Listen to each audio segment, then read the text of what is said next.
More shoreline than the whole coast of California. Excuse me. This place right here has more shoreline than the whole coast of California. And apparently, every summer.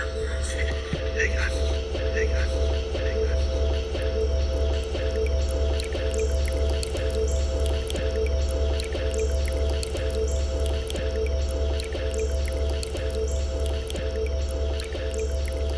Hey everyone, and welcome back to the Ozark Talks with me, Garrett, and Lance and Taylor.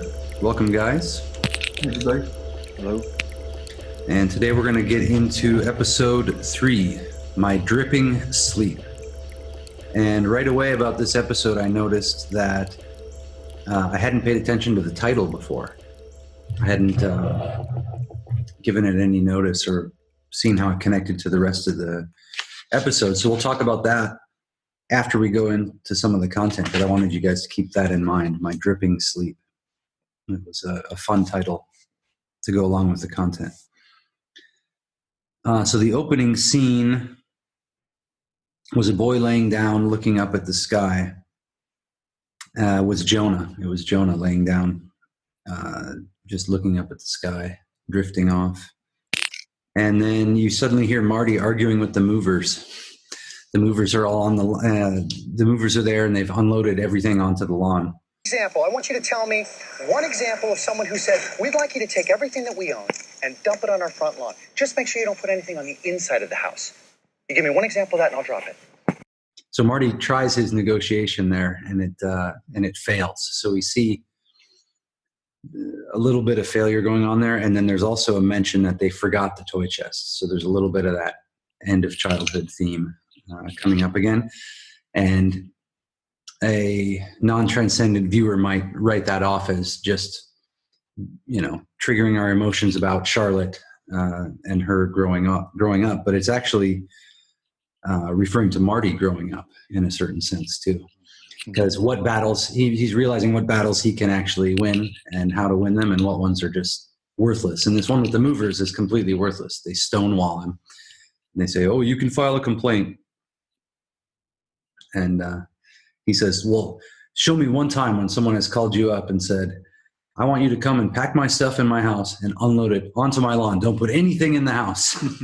If you can show me that one thing, then I'll drop this. And the guy just stonewalls him. So he's realizing his tactics are not working with this guy, and that there are battles that he can proceed with and ones that he can't. So I like the toy chest reference there. I thought it was nice. And then right away at that point, Marty just gets the whole family going. Everybody grab a box. Mm-hmm. Right. Get to work. So let's do it. Otherwise, you can get jobs and help the family. He says. Yeah. So the very next scene is the kids see Buddy naked, and I think that's important. That his character represents sort of a direct and brutal facing of the facts of life. I mean, he's faced down his own death. He's already dead, essentially. He sold his house to them in the context of him being able to live the last year of his life there, and then he dies and they get to keep it. So he's been brutal and direct about the truth the whole time we've seen him. So the kids get to see that for the first time. Some nice foreshadowing.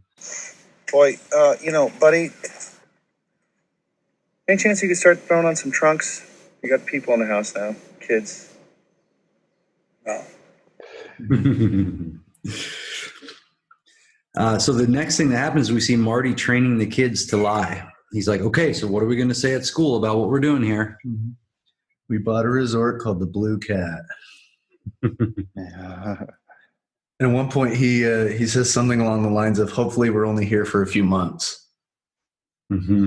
Yeah. So he's, it seems like he's still at the point where he thinks, oh, we can just, handle this real quick. One thing, bing, bang, boom, done. It can be one of those lies that parents tell to their kids too. He knows it isn't going to be that quick.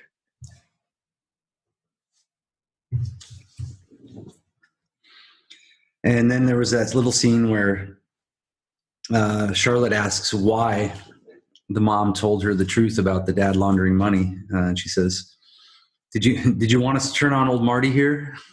And then Marty looks, Charlotte says that to Wendy because Wendy was the one who told them, okay, your father launders money for a drug cartel. Oh, yeah. So the kid, when Charlotte was asking why that was. And then we get the theme of the organic pistachio ice cream, which comes up a few more times later on. The daughter wants this ice cream and the mom's trying to fulfill it and just can't. So there's this disconnect going on, represented by the ice cream. So I liked how they use simple, mundane items like that to represent these conflicts in their life. So we're seeing, on one level, you could think of it as literary tricks. But on another level, it's kind of like how our life works. There's literary tricks in our life that are like that. It's not just pistachio ice cream. It's not just the organic pistachio ice cream. It's representative of her requests as a daughter to the mother and the mother's inability to fulfill them. And attempting to recreate their Chicago life in the Ozarks. Right. The entitlement and the expectations of having organic pistachio ice cream. Because who doesn't have that? And right after that, we see her she's like, I don't need a ride. I'll take an Uber. And then she's like, fuck, there's no Uber out here. Crushing your dreams, sweetheart. So then we get Marty picking up on all this. And he says, whining is not going to help. So another good line from him, summing up his character. And he says, whining is not going to help. We're all in this together.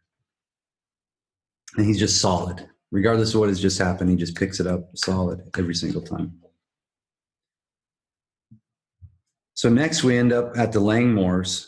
And we see Ruth, the smartest one in the Langmores. And there's a reference to her dad.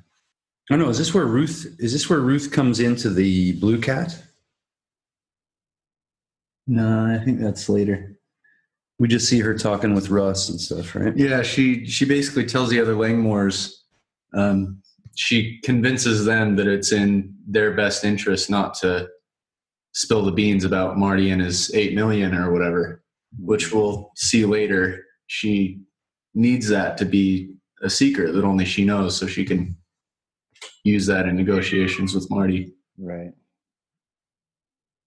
And then they tell us why at the end of the episode. Her whole plan. Why she's working, but that's later on. We see a scene with Marty where he says, I'm willing to do whatever it takes. And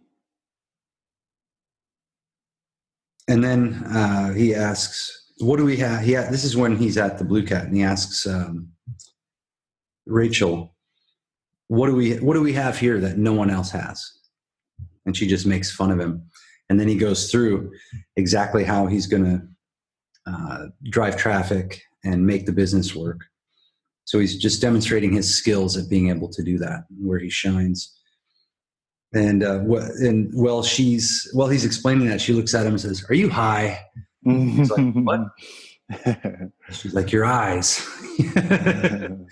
We see the first little bit of Marty starting to crack with the no sleep. So he's been running on just excitement for the first few days in the Ozarks, and now he's starting to face the fact that within a week he has to be sending money back to Dell. And then we first see Petty, the FBI agent, comes into the Blue Cat here. So that's just a little bit. We see that he's now entered the Ozarks and entered the story more fully. Next, we got Wendy driving, and she's got the cartel guys on her tail, following her in a black SUV. She's obviously terrified, but she just chokes it down and goes into the store and does her business anyway. So we see her consistently able to operate under whatever stress or pressure is going on. Get back to the Blue Cat. The same story song is still playing.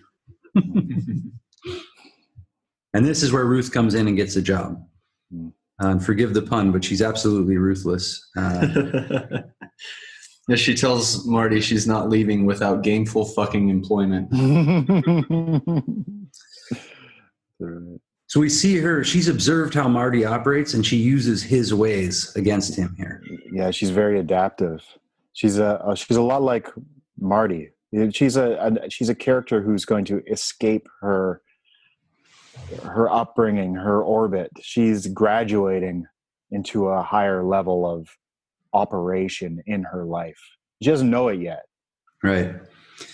And the moment Marty realizes he's met his match, he flips it again to gain the upper hand. He goes, okay, come with me. And he hands her the cash to deposit. And then she goes and deposits it. And he says, you've just committed an overt act. Mm-hmm. Cameras, they've seen you do it too. So he's like, if I go to jail, then you're going with me. That's how this is going to work. And then he hires her.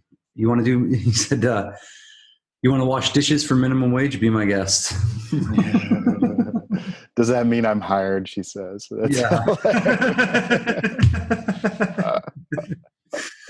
So it's great because he has a friend there that on a level that I don't think anyone else gets to understand him as much as she does. Yeah. Because of who she is. Then we see Wendy driving, and she sees an anti-abortion billboard and is a little horrified by where she's at.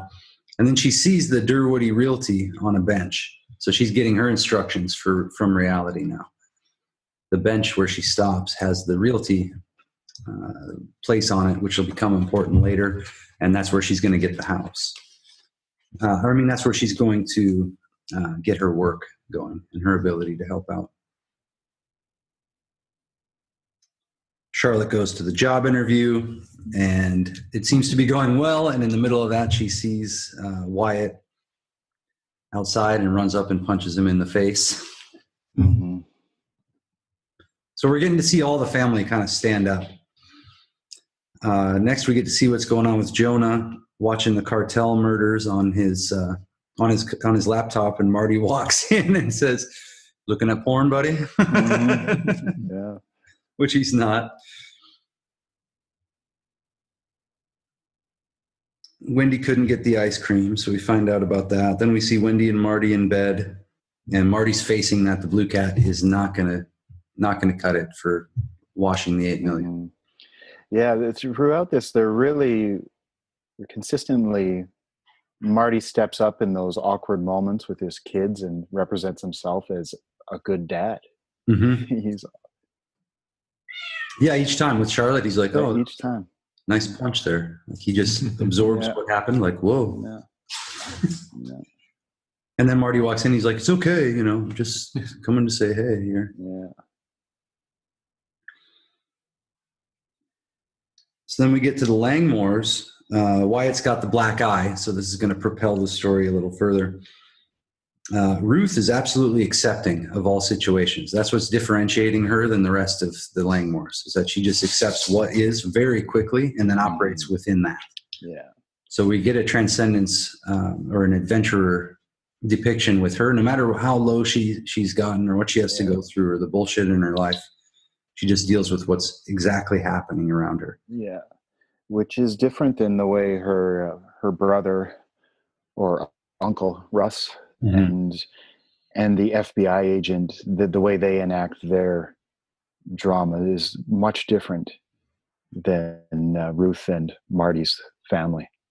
Right, because at some point it becomes obvious that Petty is actually, you don't know if he actually cares more about just playing out this love affair than he does about the case. Yeah, he's taken himself out on people, and it's distorting his ability to even do the case. Yeah, he's a self-saboteur. Yeah, it's disgusting to watch him operate, and it's not disgusting to watch Marty or Ruth. Right. Fascinating too. Yeah. All right, so we end up.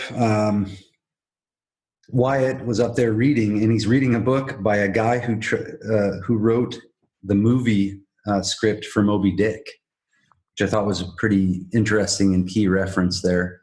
That they're going to drop Moby Dick into the storyline, into the script here, and it's showing that Wyatt wants to get out too. Mm-hmm. but he's kind of removed from the ability to do so. He's not reading Moby Dick. He's reading a book about the guy who wrote the script for Moby Dick to be turned into a movie. Yeah, it's funny you said that, because I got the exact same sense in that scene, and I have no idea what happens with Wyatt down the road. I don't remember, but he has potential, but there's casualties. Mm-hmm. Just because you have potential doesn't mean you're going to bust loose, break free, and move to the higher level of functioning like Ruth is. And I think he might be one of those beautiful, tragic casualties that we meet in our lives. Yeah, he might be. And Ruth even recognizes him like that. She later says to him something about it's good to be one of the smart ones out here. You know what? And tries to kind of push him to our world, to wake up to it a little. It's good to be one of the smart ones. But he wants to get out. Remember that. And I think he asked her there. I think this might have been where he asked her, hey, when we get some of that money, could I get some so I could just leave? She's like, what, you want to go on a trip? And he's like, no, maybe forever. Mm-hmm. He says it kind of half-heartedly, timidly, Right, and he needs to borrow. He can't even see himself as able to do it. It's that, maybe Ruth will give me the ability to do it. Yeah. So we're seeing how people will respond to the transcendent character.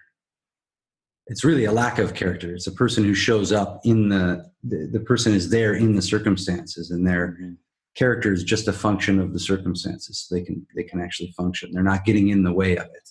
With to be fair, Wyatt's really young, and his story might be really young so far. So who knows? Yeah, he could evolve. We'll see what happens with him. Yeah. Oh, and so then Marty's at home just working on files and books, keeping the books for the Blue Cat. And suddenly that Sarah McLachlan animal commercial comes on, and she says, and you can adopt an animal and save its poor life. And then suddenly she says, but not you, Marty. If you adopt them, they'll die. So he's starting to trip out here on the no sleep. It kind of gives the TV a little take there. Yeah, well, they did a good job casting there, because if there's anyone who could scare me in the middle of the night, it's Sarah McLachlan.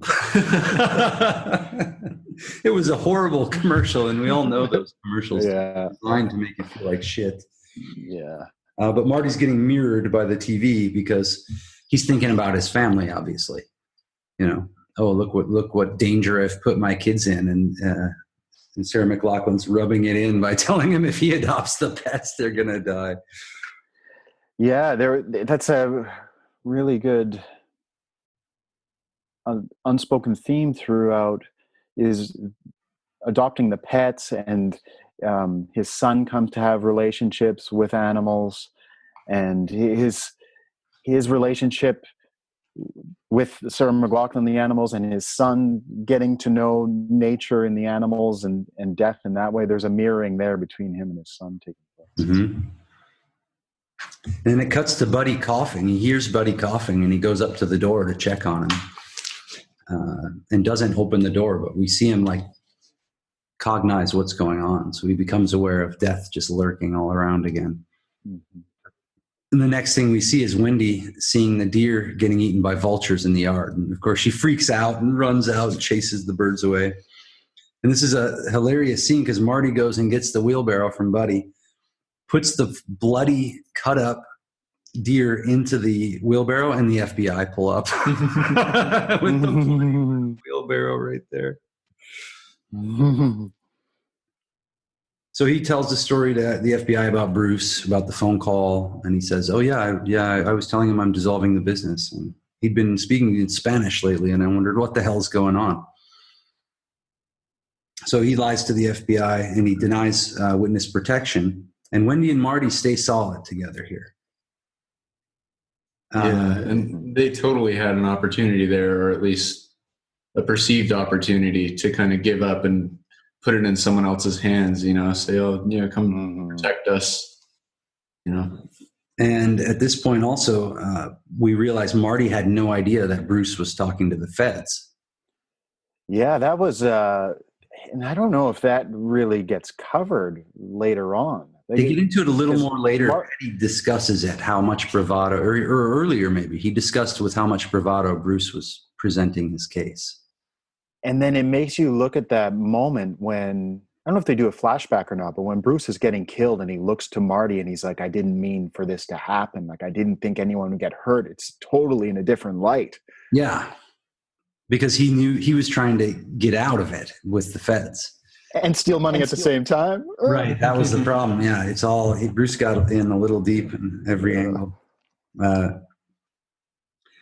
that's when my favorite line of the series so far was when, after that talk with the feds, Wendy looks at Marty and he's just still falling apart with no sleep, but he doesn't realize it yet.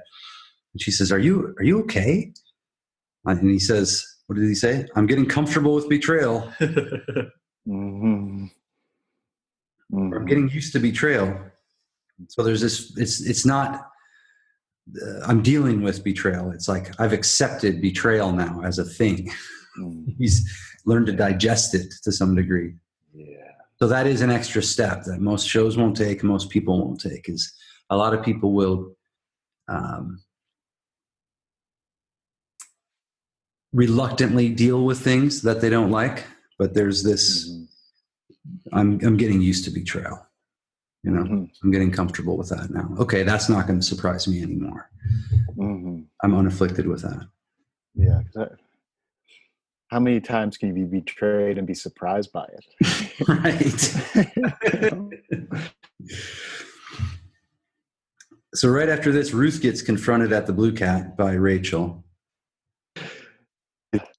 And Marty gives her a second chance. Says, well, I don't know. All I see is someone washing dishes.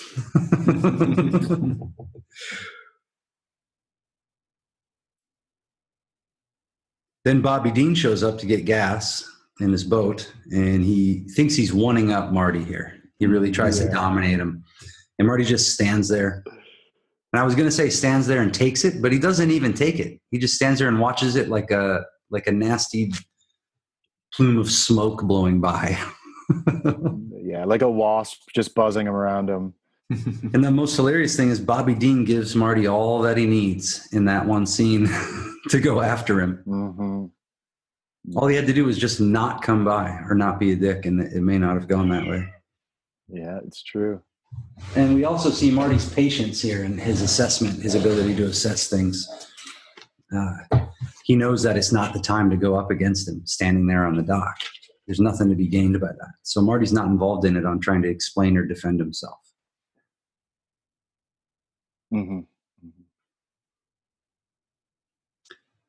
Next, we cut to Wendy yelling at the boy at the grocery store about the pistachio ice cream. I drove an hour and 10 minutes to get here. This is fucking mint. Does this look like pistachio ice cream? Yeah.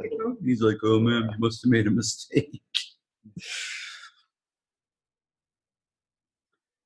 Then we get a Wendy and Marty argument. You guys have anything to add on these ones? No. She snapped. No. Yeah, so that's what Wendy and Marty have the argument. The Langmores come by on the boat and flip the bird to Marty and Wendy at the shore. And that's where Wendy puts this connection together in her head that they must have been the ones who dragged the deer to the yard. Marty still has some deep acceptance there too. He just goes, oh, okay, so there's them. It's just all elements of what he has to handle. It's nothing's surprising. Nothing's going to hurt him, even if it sucks. I think Wendy begins to accept a little more responsibility at that point too. They're arguing about something, and she says, I'm not going to be a victim for everything that happens, especially since I'm responsible for most of it. That's a great line. Yeah, and she's cleaning up the remains, right? When she's at home, when she comes clean about snapping in the grocery store. Again, she's cleaning up a mess as she does it. No. I don't know which animal that was. Yeah, there's a few different ones. So then we see, I think, a great scene. Marty goes out on the water on his boat. We still hear same story going on the jukebox. And Marty's out there. I think this was when he was running back and forth. And yeah, he's pacing back and forth on the boat. and upset. And then at this point, he goes to sleep on the boat. I don't remember if that was when he was out on the lake asking, like, what the fuck do I do? What in the hell do I do? Yeah, I think it was. He's kind of pacing around the boat, saying, I got to be something else. I got to do something else. What do I do? What do I do, Bruce? Right. Dunking his head in the water. And from there, he dunks his head in the water and then lays down on the back of the boat and falls asleep. Right. Mm-hmm. Yeah, he's trying to fucking get it together, and he can't. He really needs sleep at this point. And he gets his sleep that night, dripping wet. Mm-hmm. Right. He lays down and sleeps on the boat. And then he wakes up, and he hears the preacher. He wakes up because he hears the preacher on the water. And the preacher, one of the last lines he says is, "For the Lord rejoices to see the work begin." And I thought that was representative of Marty just beginning the laundering for Dell, and on a deeper level, the work of whatever it's going to take to get him and his family out of that situation, no matter how long it takes, no matter what it is he has to do. Next shot, we see Buddy naked again, and Marty says, "Hey, Buddy, can you put something on? You know, we got the kids here and stuff." And Buddy goes, "No," and walks down. Mm-hmm. He will not negotiate his nudity, which I love. It's just, again, we're seeing the death presence here. Same story is still playing on the jukebox at this point, so we know that Marty hasn't quite overcome whatever he's got to get through. Then we see a real touching scene, at least for me, where Ruth is eating the leftovers off the dirty dishes. Mm. And I felt like, oh, fuck, yeah. She's not even getting enough to eat. You know, she's just trying to do her trip. But and that's when we see Tuck come in, and he's like, "You're pretty." And you see her like just register it all and like, okay. Hey, you ever listen to old school hip hop? No, but I will. So she's going to she's going to change the tune. Oh, right. Rachel at the Blue Cat tells Marty, "Don't get my hopes up." This is another bit of a heart crusher. Rachel telling Marty, "Don't get my hopes up about this business because it's starting to go well." Yeah. And Marty feels it. Yeah, too. you feel that one. Yeah, you feel that one. Yeah. So I think that also adds to the transcendence of this, is that a lot of people have a mistaken view that enlightenment and transcendence are unfeeling and that you're not in your human life anymore. That's not the case. You feel all of it. It's that none of it is afflicting anymore. None of it causes you or forces you to take action. And we see with Marty here, he'll feel all those things. When Rachel's telling him that, he digests that completely and is like, "Yep, I know what the fuck I'm doing. I'm taking responsibility and this hurts, but we'll keep going." So he's not dominated or overwhelmed by anyone else's emotions or the reactions they have. It can seem harsh too, but that is the case. And that's for folks listening to this, if you're going through the undoing process and learning about yourself and putting up boundaries so you can create the life you want, there's going to be times where you feel sad or people feel let down by you because you're not here to live up to what other people's expectations are anymore. You're here to live up to your mission. And so the way you navigate and assess your life is going to be closer to the way Marty's navigating this situation than it is trying to please everyone, even if it feels sad to let them down.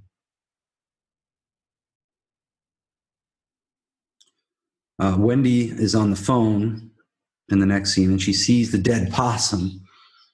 And then she goes and takes it and throws it at Wyatt and makes a death threat. She says, "If I see you again, you're the one the vultures are going to be picking at." And of course, they have no clue why she's there, why she's throwing that at them. Now, at this point, Wendy has gotten the pistachio ice cream, but she forgot to put it in the freezer before she went and did her possum assault. So it's sat out on the counter and melted. Charlotte comes in, super excited, opens it up, and it's fucking melted. That was a nice touch. Yeah. I liked her line. I know how to sell the idea of a happy family when she's pitching herself for the job with the realtor. Right. That's awesome.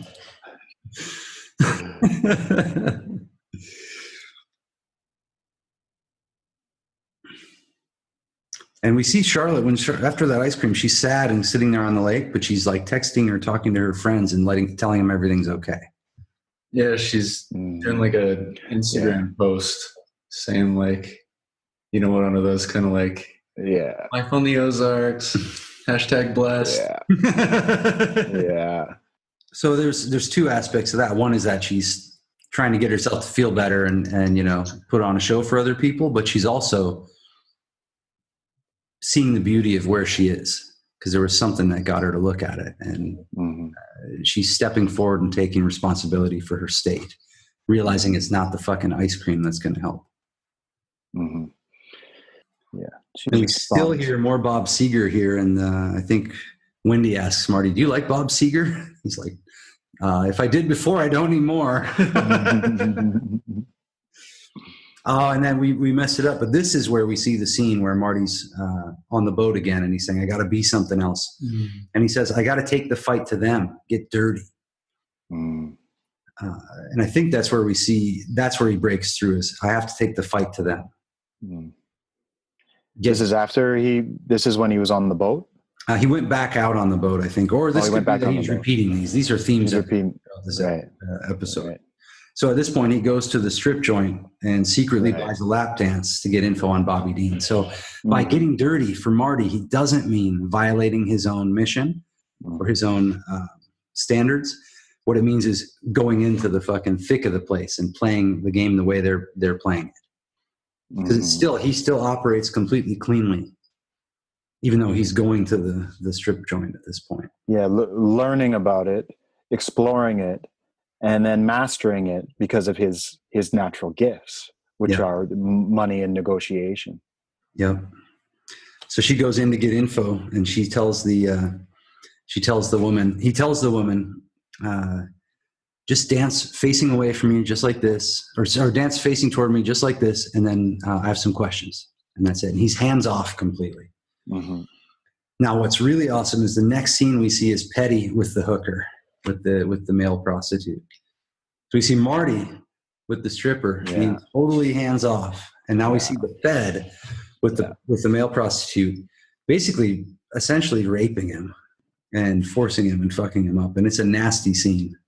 Yeah, and this is the second time they've played with that theme with Marty coming face to face with that feminine, the lustful energy, and him just holding his space and not letting it impede on his mission. Yeah, and it's beautiful when he does that. And then we see Petty is completely immersed and afflicted by the situation. Owned by it. Yeah, completely owned by it. Ruth is pissed off here. Did you have any notes on that? Okay, so we ended up somewhere with Ruth pissed off. Oh, because, the pantry was broken into and she sees the money was gone. And that they bought the Bobcats with no balls. Yeah. Right, so Boyd and Russ get confronted over that. There was a good little scene with Charlotte and Marty. Marty's sitting outside and he can't sleep, and Charlotte comes out.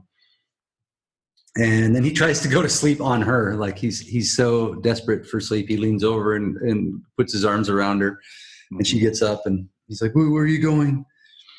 And she puts him to bed there on the chairs. And we see that he's insanely sleep deprived at this point. Next, we got Ruth confronting Boyd and Russ with a gun over the fact that they bought 2 female bobcats for breeding. And she locks them in the cage and then finally tells them that she's planning on killing Marty.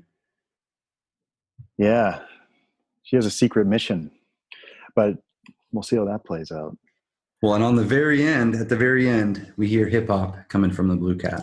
Oh, the song has changed. Brilliant. Right. So this theme of the insomnia is very fascinating. If you think about, how some of us have talked about waking sleep So people like E.J. Gold or Gurdjieff or these various folks say that you can be awake, physically awake, but asleep to what's going on in your life.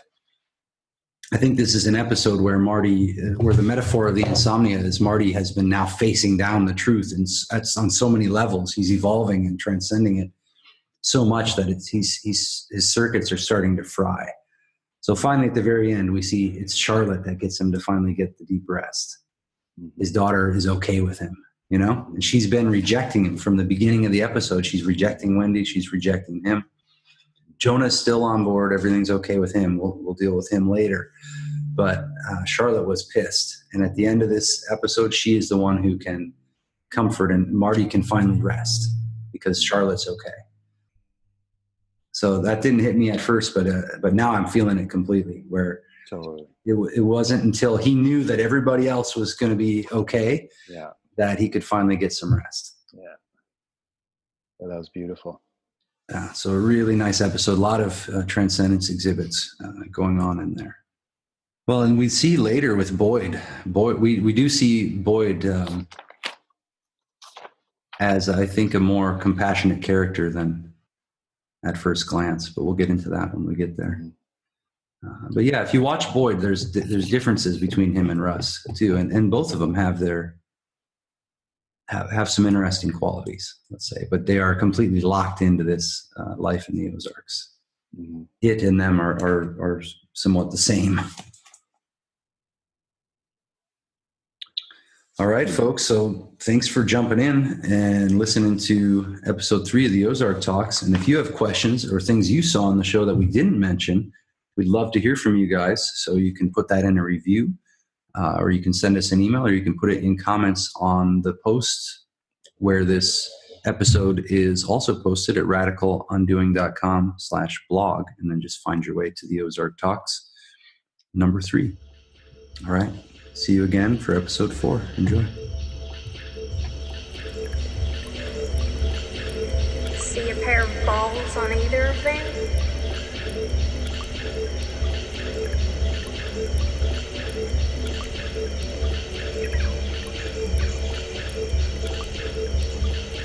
God damn it, Wood. I told you 3 times to check the undercarriages.